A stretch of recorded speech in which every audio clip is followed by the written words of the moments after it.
Ching chang, walla walla bang bang.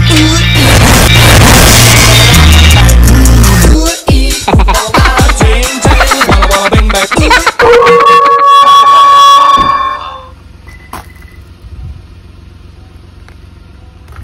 Mayroon na naman akong natuklasang pindutin sa isang car. Ayan, ano yan?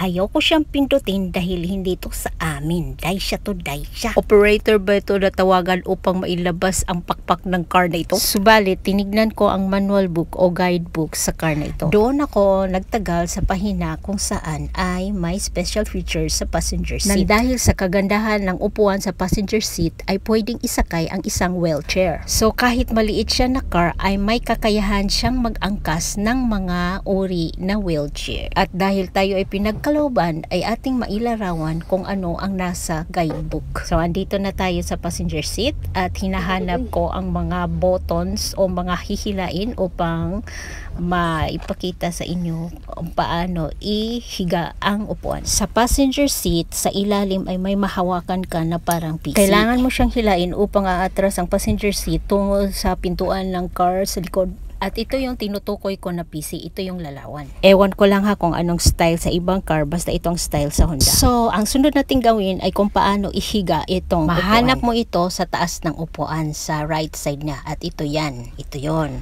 Para siyang lever na kailangan mo iangat pataas upang hihiga. Yan. Hindi mo na kailangan tanggalin ang headrest sa passenger seat dahil nakadesign ito na kung ihiga mo ay para na siyang flat.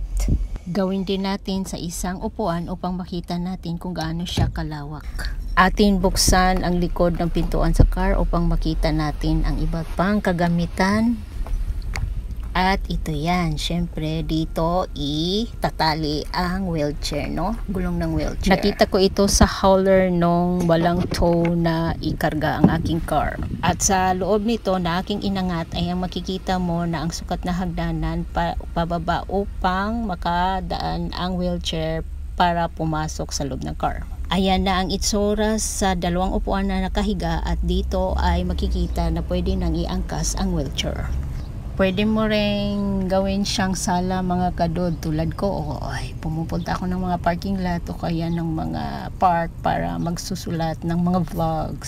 Sample yan ang itsura ko, ginagyan ang aking mga props, no? Dito ako gagawa ng script upang maganda ang aking dialogue o voice over sa aking vlog. Loving nature type tayo kaya bukas lang tayo ng pinto at hindi tayo gagamit ng mga cooler, no?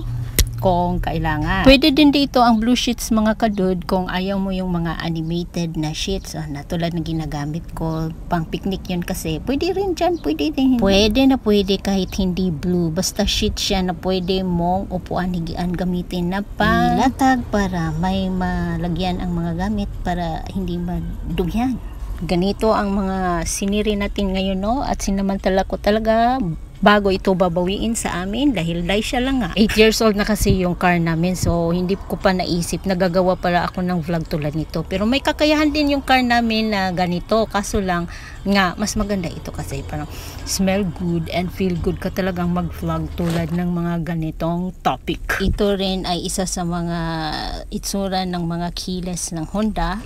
Syempre, siguro dahil sa manual niya ay naging inspiration ko na gumagawa ng ganito na vlog. At may iba tayo sa topic, doon na balik tayo sa button kasi talagang ako'y napamangha naman sa button. Alam natin na may dalawang klaseng brake sa car. Iyon ay ang brake na katabi sa accelerator at ang yung isang brake na handbrake. Ang handbrake ay ginagamit kapag nakapark, no? So, ang aming car ay pinapakita ko sa inyo na may tatlong pedal. Ang pangatlong pedal ay equivalent sa handbrake. So, ito na, handbrake, foot brake, at ang brake hold. So, makita mo lang siya katabi sa maneuver. Yan, di ba? Tulad ng classic car, ang mga handbrake talaga ay katabi ang maneuver. Ngunit, ang maneuver at ang brake hold ay medyo nasa taas siya, no? Hindi sa baba. Makikita. Para sigurado ay kailangan mong apakan ang pedal brake upang malaman mo na naka-hold na ang brake hold. Lumalambot ang brake sa baba kapag nai-release na or release off ang brake hold. At malaman nating naka-brake hold siya dahil ang pedal brake sa baba ay matigas.